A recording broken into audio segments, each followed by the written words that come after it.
होस् फ्रेन्ड्स, लिएर आइसके अर्को एउटा नयाँ जबरदस्त भिडियो एन्ड आज हामी कुरा गर्ने छौं iQOO को बारेमा। भने यो फोन अफिसियली लन्च भइसक्यो र यसमा तपाईलाई अमेजिङ स्पेसिफिकेसन देख्न सकिन्छ र त्यो पनि एकदमै कम प्राइस रेन्जमा। अब सबैभन्दा पहिला यसको जुन डिजाइन छ बिल्कुल सेम देखिन्छ पछिल्लो भ्यारिएन्टको iQOO Z1 जस्तै र साथमा यहाँ एउटा IPS LCD डिस्प्ले देख्न सकिन्छ। यानी कि यहाँ तपाईलाई 6.5 इन्चको फुल HD plus IPS LCD display देख्न सकिन्छ र त्यही भएर यहाँ साइड माउन्टेड फिङ्गरप्रिन्ट पनि सेन्सर देख्न सकिन्छ। र तपाई यहाँ हेर्न सक्नुहुन्छ यो फोन फ्रन्टमा एउटा पञ्च होल देख्न सकिन्छ फ्रन्ट सेल्फी क्यामेराको लागि। अनि यसमा यो पाली तपाईलाई स्न्यापड्रागन 720G को प्रोसेसर पाउँछ।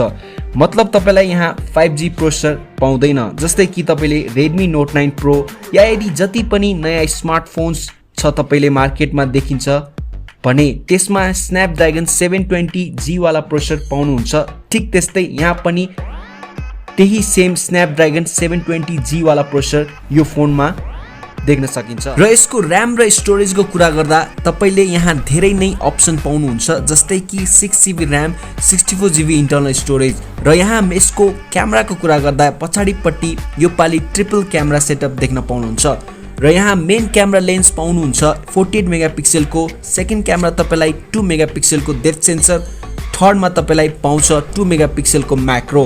अनि फ्रन्टको कुरा गर्दा यहाँ तपाईलाई 8 मेगापिक्सलको फ्रन्ट सेल्फी क्यामेरा पाउनुहुन्छ, त्यो पनि पञ्च होलको साथमा।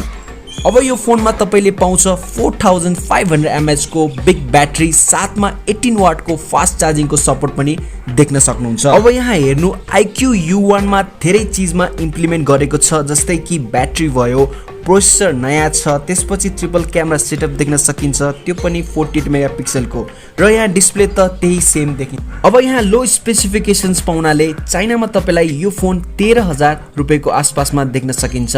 यदि यो स्मार्टफोन नेपालमा लन्च गर्छ भने हामीलाई लाग्छ कि यसको जुन बेस भ्यारिएन्ट छ 6GB र्याम र 64GB इन्टरनल स्टोरेज वाला यो फोन सायद नेपालमा तपाईलाई 20,000 रुपैयाँको आसपासमा देख्न पाउनुहुन्छ। यस फ्रेन्ड्स, एकदमै एफोर्डेबल स्मार्टफोन हुन्छ र मेरो हिसाबमा यो प्राइस रेन्जमा अहिले पनि धेरै नै स्मार्टफोन देख्न पाउनुहुन्छ नेपालमा। अब मेरो विचारमा iQOO त्यति भ्यालु फर मनी छैन, किनकि मार्केटमा अलरेडी धेरै राम्रो स्मार्टफोन्स तपाईले देख्न पाउनुहुन्छ यो प्राइस रेन्जमा। अनि तपाईलाई के लाग्छ iQOO नेपालमा आउनु पर्छ कि नै? तपाई मलाई तल कमेन्ट्स गरेर जरुर भन्नु होला।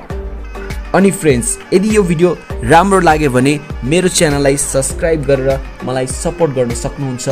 भेट्ने छौं अर्को नयाँ भिडियोमा। Thanks for watching.